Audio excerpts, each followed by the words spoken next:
Bugeye guys. One of the nicest things about our work and life in this building is the variety. They're all the same. These are all Bugeyes, and every one of them is completely unique with a unique story. That one was a right-hand drive, that light blue car. We have the electric Tesla-powered car here to my right. And this car is another unique story, and that's what I wanted to talk about a little today.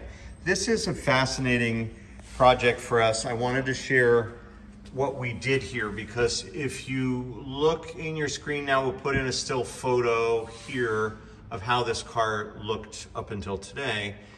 There were some imperfections where the firewall was repaired and it just was painted primer.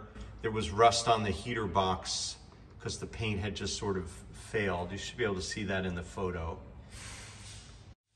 And so what we've done is we've refinished this, and we've tried to do it in a way that's sympathetic with the way the rest of the job is done. There's some red overspray under the hood here from other past lives and past restorations.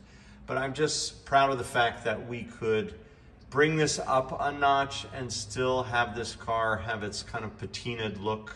We made it look a lot nicer without losing its essence. And I think that's really one of the greatest challenges in the art of restoration, is to make sure everything fits together.